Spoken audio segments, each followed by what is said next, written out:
Meus queridos, tudo beleza com vocês? Beleza, né, galera?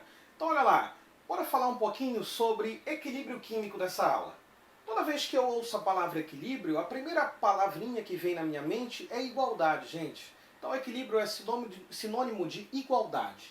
Então olha lá, igualdade de quê, professor?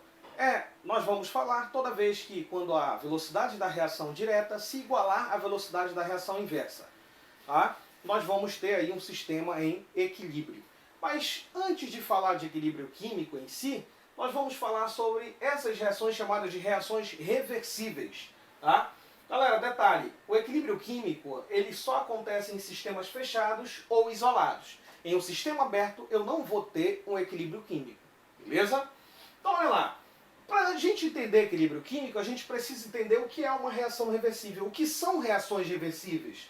Reações reversíveis, galera, são aquelas que acontecem, que ocorrem nos dois sentidos simultaneamente, ao mesmo tempo. Pessoal, como assim nos dois sentidos? Galera, o sentido comum, tá, de uma reação é que reagentes formem produtos. Mas numa reação reversível, ao mesmo tempo que os reagentes estão formando os produtos, ao mesmo tempo os produtos estão formando os reagentes. Isso se chama reversibilidade. Tá?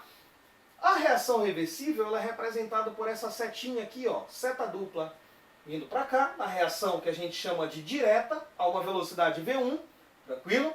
E aqui a reação inversa, a uma velocidade V2, quando os produtos formam os reagentes. Beleza, galera? Um exemplo aqui, ó. Nós temos 1 mol de N2 gasoso, nitrogênio gasoso, 3 mols de hidrogênio gasoso. Aqui, ó, velocidade direta, V1, formando aqui 2 mols de amônia, a gasosa.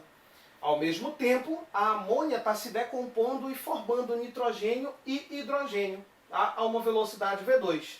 Galera, então isso daqui é um exemplo de uma reação que é reversível. Tranquilo? Gente, se essas velocidades da reação direta e da reação inversa se igualarem, nós temos aí um sistema em equilíbrio. Gente, todo equilíbrio químico é uma reação reversível, mas nem toda reação reversível é um equilíbrio químico. Tá? Detalhe bem que assim, ó, todo equilíbrio químico ele é dinâmico. Tá? Então sempre os reagentes vão formar os produtos e ao mesmo tempo os produtos vão formar os reagentes e isso fica acontecendo como se a reação ela fosse eterna. Tá? Eterna, como se não parasse. Ela vai parar caso a reação sofra uma perturbação externa, que mais lá na frente a gente vai falar no princípio de Le Chatelier. Tá? Uma diferença lá na concentração, na temperatura, na pressão, são fatores externos, tá, que vão influenciar no equilíbrio químico. Então, galera, todo equilíbrio químico é dinâmico. Pessoal, mas quais são os fatores principais para que eu saiba que ali está ocorrendo um equilíbrio químico? Primeiro, galera, as velocidades direta e inversa, elas têm que se igualarem. Toda vez que a velocidade direta e inversa se igualam, eu tenho um equilíbrio químico dinâmico. Tá? Outra condição, com o passar do tempo, as concentrações dos reagentes e produtos elas vão ficar constantes, elas não vão mudar. Então esses são os dois quesitos para que ocorra um equilíbrio químico. Beleza? Não te esquece que todo equilíbrio químico ele é dinâmico. Galera, quando acontece o equilíbrio químico, os aspectos macroscópicos daquilo que eu estou vendo, visualizando na reação química, eles não vão se alterar mais. Tá? Então, daí está indicando também visualmente que está ocorrendo o equilíbrio químico. Então olha lá, galera, graficamente eu poderia representar essa reação da formação da amônia dessas três maneiras aqui, ó. Tá? Da primeira maneira, eu tenho aqui, sempre aqui, ó, neste caso, as concentrações de nitrogênio e hidrogênio, que são reagentes, está diminuindo, tá? Enquanto de amônia, que é produto, está aumentando. Mas a partir desse instante aqui, eu posso perceber que as concentrações elas ficam constantes, elas não mudam mais. Esse tempo aqui, eu posso afirmar para vocês que a partir desse instante que as concentrações ficam constantes, quer dizer que a reação atingiu o equilíbrio. É nesse momento que as velocidades se igualam. Tá? Então olha só, nesse caso a concentração do produto menor do que as concentrações dos reagentes. Nesse outro caso aqui, olha, tá? Então as concentrações dos reagentes são iguais, elas vão diminuindo, e a concentração da amônia, do produto, ela vai aumentando. Mas chega nesse instante TE, que é o tempo de equilíbrio, como eu falei para vocês, tá? Que as concentrações aqui, neste caso desse gráfico, elas se igualam. Nem sempre as concentrações se igualam, mas nesse caso aqui elas se igualaram e se tornaram constantes. Eu também tenho esse caso, onde a concentração do produto ultrapassou a concentração dos reagentes. Olha só aqui o tempo de equilíbrio aqui. Olha só quando a reação atingiu o equilíbrio. Então eu posso representar das três maneiras.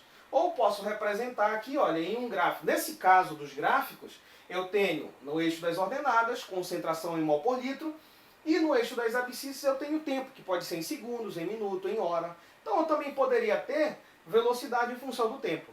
Tranquilo, gente? Beleza pura? Então bora falar um pouquinho sobre a constante de equilíbrio, que eu represento pela letra K. Pessoal, o que é constante de equilíbrio? A constante de equilíbrio, galera, nada mais é do que uma expressão matemática, de uma equação matemática, tá, que vai relacionar concentrações dos produtos pelas concentrações dos reagentes, elevado aos seus coeficientes estequiométricos. Tá? Então é o produto das concentrações dos produtos dividido pelo produto das concentrações dos reagentes, elevado aos seus coeficientes estequiométricos. Galera, um detalhe aqui, na constante de equilíbrio, não entram substâncias na fase sólida nem na fase líquida, porque as concentrações dessas substâncias, nas fases que elas se encontram, elas são consideradas constantes. Por isso que elas não entram na fórmula nem do Kc nem do Kp. Professor, então esses daqui são as constantes de equilíbrio? Sim, algumas das. Tá? Então aqui eu tenho, para soluções na fase aquosa ou gasosa, eu posso montar o Kc. Tá? O que é o Kc? A constante de equilíbrio, esse Czinho significa concentração. Então é a constante em função da concentração em mol por litro. Então é válido para tanto soluções aquosas quanto gasosas. Pessoal, e se eu tiver somente uma reação onde todas as substâncias lá elas vão ser gasosas? Ou posso também ter sólida ou líquida no meio, mas não esquece que elas não entram, tá, na fórmula do Kc nem do Kp. Então, galera, se eu tiver gases, tá, eu posso montar a fórmula do Kp, mas somente para gases. Tá? Esse Pzinho, pressões parciais. Pode ser em atm, milímetros de mercúrio. Tá? Então, Kp é a constante de equilíbrio em funções das pressões parciais. A maneira que eu monto a expressão matemática, a equação matemática, para as duas, é o mesmo. Tá? Só que no Kc eu vou representar as concentrações com esse colchetezinho.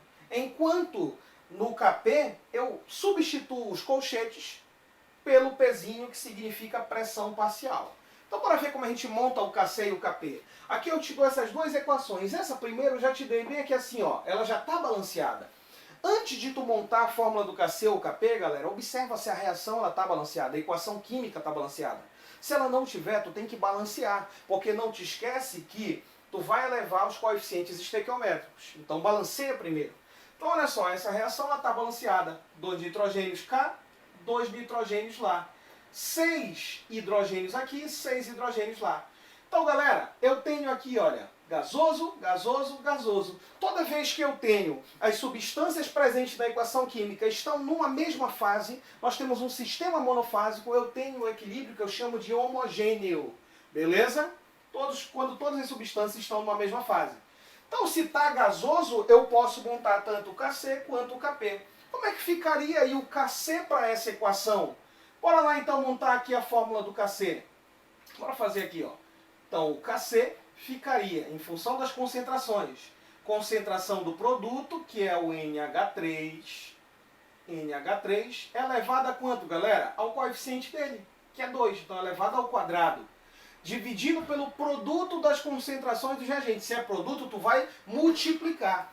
Então, concentração de nitrogênio elevado a 1, não te esquece que bem aqui assim tem 1, mas não precisa tu colocar um umzinho aqui em cima porque 1 é neutro. Multiplicado pela concentração de H2, tá? Elevado ao seu coeficiente, elevado ao cubo. Pronto, essa vai ser a fórmula do Kc para essa equação. Eu também posso montar aqui, olha, o Kp, galera. Como é que fica o Kp aqui, professor? Substituo os colchetes pelo Pzinho, que significa pressão parcial. Então vai ficar a pressão de NH3 elevado a quem? Ao quadrado, dividido pela pressão de N2, que multiplica a pressão de H2 ao cubo. Pronto. Galera, olha aí como as equações são iguais, a forma que eu monto elas, tá? Então só substituo o colchete pelo pezinho, que é de pressão parcial. Galera, olha essa equação bem aqui assim, ó. Bora ver se ela está balanceada? Tu tem um ferro aqui, tu tem um ferro lá. Beleza. Uma prata aqui, uma prata lá. Beleza. Um nitrogênio aqui, opa, eu tenho 2 nitrogênio lá. Esse 2 multiplica tudo que está entre parênteses. Então eu tenho 2 nitrogênios lá. Para balancear, vou colocar um 2 aqui. Agora sim eu tenho 2 nitrogênios. Mas eu desbalanceei a prata. Eu tenho 2 agora aqui e uma lá. O que é que eu faço lá? Coloco 2 lá. 2 pratas. Balanceei a prata, balanceei o nitrogênio. Bora ver o oxigênio. 2 vezes 3, 6. 3 vezes 2, 6. Pronto. A equação está balanceada. Beleza? Galera, o ferro está sólido. O nitrato de prata está aquoso. O nitrato de ferro aquoso. E a prata aqui está sólida. Então nós temos duas fases aí presentes. Fase sólida e fase aquosa. Toda vez que eu tenho fases distintas ocorrendo aí numa equação química, eu tenho um equilíbrio que eu vou chamá-lo de heterogêneo. Beleza? Tranquilo, gente? Então, olha só, se eu tenho aquoso, eu só posso montar o KC. O KP, não te esquece, ele é válido somente para os gases, se e somente se. Tá? Então, como é que ficaria a fórmula aqui do KC para essa equação? Então vai ficar concentração de nitrato de ferro, tá? FeNO3, 2, beleza? Elevado a 1, bem aqui assim tem 1, não precisa eu colocar porque 1 é neutro.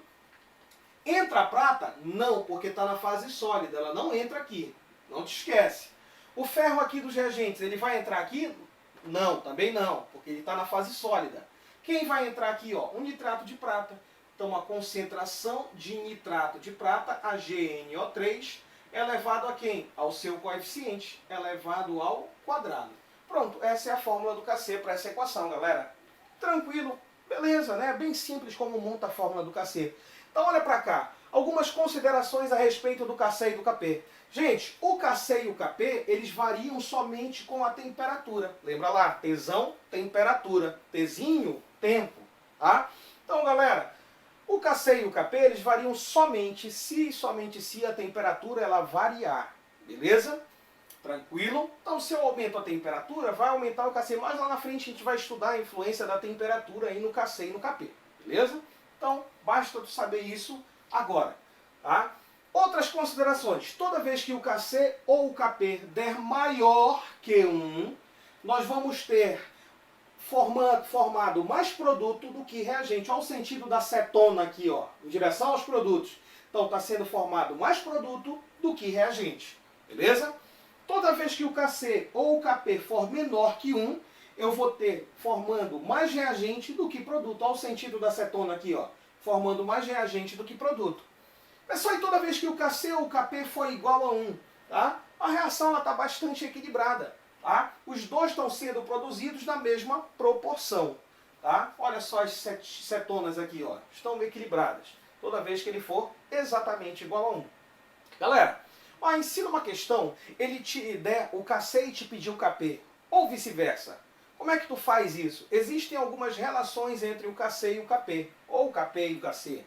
Se ele te der o KC e te pedir o KP, como é que tu calcula? O KP vai ser igual ao KC, que multiplica a constante dos gases ideais, que ele vai te dar, tá? Não é obrigado tu saber, que multiplica a temperatura em Kelvin, elevado a ΔN. O que é esse ΔN, professor? É a diferença entre os coeficientes estequiométricos das reações, ou seja, a soma dos coeficientes estequiométricos dos produtos menos a soma dos coeficientes estequiométricos dos reagentes. Então esse é o valor de ΔN. Tranquilo? Pessoal, e agora se ele me der o KP e pedir o KC, como é que eu faço? O KC vai ser igual ao KP, que multiplica o inverso da constante dos gases ideais, multiplicado pela temperatura em Kelvin, elevado a ΔN. Já acabei de te falar o que é esse ΔN aí. Beleza? Tranquilo, galera? Então aqui eu posso calcular o KC, ou o KP, ou posso calcular o KC. Existem algumas operações envolvendo aí, gente, o KC e o KP. Primeiro, presta bem atenção aqui, ó. Olha para essas equações aqui. São duas equações, cada uma vai ter um valor do Kc. Kc1, Kc2 para a equação 2. Mas essas duas equações, essas duas etapas, representam a mesma reação. A reação entre o nitrogênio e o oxigênio para produzir o dióxido de nitrogênio. Acontece em etapas, gente. Então cada um vai ter o Kc. Kc1, Kc2. Então olha lá. Essa equação ela não está balanceada. Eu tenho 2 nitrogênios aqui, tenho 2 nitrogênios lá. Ok. Aqui eu tenho 2 oxigênios e lá eu tenho 1. Então, para me balancear, vou colocar um 2 lá na frente. Agora sim eu tenho 2 oxigênios, mas desbalanceei o nitrogênio. Lá eu tenho 4. Aqui eu tenho 2. O que é que eu faço? Coloco um 2 aqui. 4 aqui, 4 lá. 2 aqui, 2 lá. Beleza. Então, se lá tem 2, representa a mesma reação, aqui também tem 2. 2N2O. Aqui eu tenho 4 nitrogênios, lá eu tenho 1. O que é que eu faço? Coloco um 4 lá. 4 nitrogênios lá. Lá eu tenho 8 oxigênios. 4 vezes 2, 8. Aqui eu tenho 2 vezes 1, 2. Com mais 2, 4. Então eu vou colocar um 3 aqui, ó. 3 vezes 2, 6. Com mais 2, 8. 8 oxigênios aqui, 8 oxigênios lá. Pronto, balanceei a equação. Galera, o Kc1 vai ficar concentração do produto. Ó, se eu multiplico uma equação por um número, o que é que eu vou fazer? Eu vou pegar esses coeficientes que eu multipliquei e vou elevar o expoente. Tá? Então, nesse caso, eu multipliquei o N2O por 2. Então, ele vai ser o coeficiente daqui, ó, dessa equação, elevado ao quadrado. Aqui eu multipliquei o nitrogênio por 2. Então, eu vou pegar esse 2 e vai virar quem? O expoente lá do N2. Aqui o oxigênio tem 1, então aqui vai ficar 1, não precisa tu colocar. Aqui, galera, olha só, NO2 vai ficar elevado a 4, porque eu multipliquei por 4, deu 4 aqui, tá? Então vai ficar elevado a 4. Aqui, ó, o N2O elevado ao quadrado e o oxigênio elevado ao cubo. Pronto, galera. Como é que eu monto aqui a equação global para essa equação aqui? Simples, tudo que estiver do mesmo lado, de diferente, eu somo, o que tiver de lados opostos iguais, eu subtraio. Então, olha só, tu tens 2NO2 aqui, tu tens 2NO2 lá. Então, tu pode cortá-los. Não tem mais nada para cortar, soma. Então, aqui, tu vai ter, ó, 2 mols de N2 gasoso, mais, tu tens 1 mol de oxigênio lá. Tu tens 3 mols aqui. 3 mais 1, 4. Então, tu vai ter 4 mols de oxigênio gasoso, seta dupla, beleza? Aqui lá tu tem 1, cortou. E aqui tu tens 4NO2. Então, aqui vai ficar como? 4NO2 apenas. Porque tu cortou lá em cima o N2O com N2O aqui. Tá? Então, NO2 gasoso. Beleza. Galera, então como ficaria essa equação global? Como é que ficaria a constante Kc, tá, que eu vou chamar de Kc3 aqui, para a equação global? Galera, toda vez que tu tem uma reação que acontece em diversas etapas, como é que tu monta? Nesse caso, em 2 etapas aqui, como é que eu vou montar o Kc3? O Kc3, tá, nada vai ser, nada mais, nada menos, do que a multiplicação do Kc1 vezes o Kc2. Tá? Então é dessa maneira que eu vou montar aqui a fórmula do Kc para a equação global. A multiplicação dos Kcs. Pessoal, se eu tivesse o K, mais um Kc aqui, tu multiplicaria tudo, galera. Não muda nada. Então olha só, vou multiplicar esse com esse daqui. Vamos supor que esteja aqui no lado. Tá? Tu tem N2O elevado ao quadrado lá no primeiro. E aqui tu tens embaixo N2O elevado ao quadrado. Então tu pode cortar esse com esse lá. Pronto, sobrou 1 lá em cima. Tá? Então aqui em cima tu tens concentração de NO2 elevado à quarta potência. Lá tu tem 1, beleza. Agora embaixo tu tens concentração de N2 elevado ao quadrado, que multiplica. Lá tu tens oxigênio elevado a 1. Aqui tu tens oxigênio elevado ao cubo. Então tu vai conservar concentração de O2 elevado, somos expoentes. Aqui tu tem 1 e aqui tu tem 3. Então, 3 mais 1, 4. Pronto. Essa daí vai ser a constante de equilíbrio Kc para a equação global. Tranquilo, galera? Então não te esquece, se tu tivesse mais de uma etapa, tu multiplicaria todas as etapas que tu ia obter a constante de equilíbrio para a equação global. Não te esquece, galera, constante de equilíbrio tanto Kc quanto Kp não entram substâncias sólidas e líquidas. Beleza, gente? Tranquilo, espero que vocês tenham gostado da aula. Um abração, um beijo no coração de vocês. Fiquem com Deus e até a próxima. Tchau, tchau.